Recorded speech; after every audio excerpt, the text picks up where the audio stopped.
Good morning, welcome back. স্বাগত তোমাদের সকলকে একটা নতুন ব্লগে।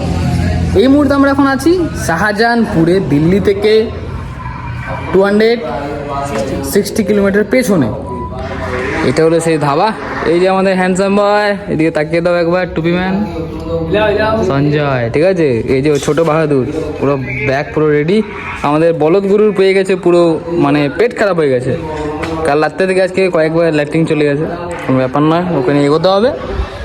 এখানে আমাদের ব্যাকপ্যাক হয়ে গেছে, ব্রেকফাস্ট হয়ে গেল, চায়ের সঙ্গে রুটি দুটো করে,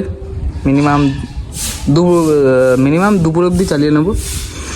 তো আজকে কত কিলোমিটার কমপ্লিট করছি এই রোদ্দুর মধ্যে দেখা যাক। লেটস গো, আজকের ট্রিপটা শুরু হয়। আমরা প্রায় 40 মিনিট সাইকেলিং করার পর রাস্তাতে যাচ্ছিলাম, তখনই আমাদের দর্শন হয়ে গেল হনুমানজির। এই দেখো বজরংবলী, কি সুন্দর লাগছে দেখতে। মুখটা দেখো কতটা ভালো লাগছে। আর রোদ্রের রিফ্লেকশনের জন্য ভালো মতো বোঝা যাচ্ছে না, কিন্তু প্রতিমাটা খুবই সুন্দর বানিয়েছে। গৌতমরা পিছনে আছে, আসার সময় পড়বে সোজা।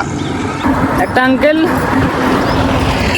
বুলেট নিয়ে যাচ্ছিল, তো আমি আর সঞ্জয় ওভারটেক করলাম, ঠিক আছে, বুলেটটাকে, মানে ও আসতে যাচ্ছিল। তো এবার আমরা যেভাবে ওভারটেকটা করলাম, ওরা আমাদেরকে দেখে বলছে যে আমরা ব্যাটারিওয়ালা সাইকেল চালাচ্ছি, ঠিক আছে। শুনে খুব হাসি পেলো। তো অ্যাকচুয়ালি আমরা ব্যাটারিওয়ালা সাইকেল চালাই না কেউ, সবাই প্যাডেলিং করেই চলায়। অ্যাকচুয়ালি ব্যাটারিওয়ালা সাইকেল নয়, ব্যাটারি হচ্ছে পুরো বডি ব্যাটারি। পুরো রোদ্দুর মধ্যে সোলার সিস্টেম লাগানো আছে, চার্জ হচ্ছে। এমনি জোক মারলাম, ঠিক আছে। ঘোড়া চলছে, তার সঙ্গে আমরা চলছি, টগড়ক টগড়ক টগড়ক টগড়ক। সামনে দুটো বাইক গেল, মানে সামনে দুটো বাইক গেল, মানে আশেপাশেরই হবে। তোরা বলছে যে ফটো তুলবে আমাদের সঙ্গে, চলো ফটোটা তুলি। একটা গাছের নিচে দাঁড়ালো, ছায়া পেয়ে, একটা গাছের নিচে দাঁড়ালো ছায়া জায়গা দেখে। चलो ठीक है, फिर से मिलेंगे, मिलते हैं भाई। ठीक है ठीक। এই মাত্র লাঞ্চ করলাম, ঠিক আছে। তো ক্ষীর আর রুটি খেলাম, 5টা রুটি আর এক বাটি ক্ষীর। 50 টাকা নিয়েছিল, মানে 80 টাকার মধ্যে আজকের লাঞ্চটা ভালো হলো। রোদ্দুটাও হেভি দিয়েছে। এখনই বেরোলাম, এখন আবার টানা 5টা অবধি চালাবো। 4টা বেজে গেছে, 5টা নয়, যতদূর পারবো, 6টা, যতদূর পারবো 6:30 থেকে 7টা পর্যন্ত, যতটা কভার আপ করতে পারি।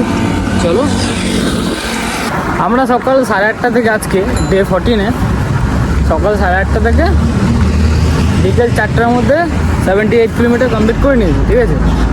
তো এখনই লাঞ্চ করলাম।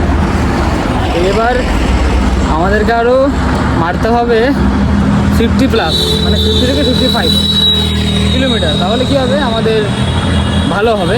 এখান থেকে দিল্লি ডিস্টেন্স 185, মানে 185 কিলোমিটার। তো এখন যদি আমরা কত 55 মেরে দিই, তাহলে হচ্ছে আমাদের 130 কিলোমিটারের মতো বেঁচে যাচ্ছে। মানে কাল সকাল 130 মেরে দেবো, ব্যাস, তারপর দিল্লি खत्म।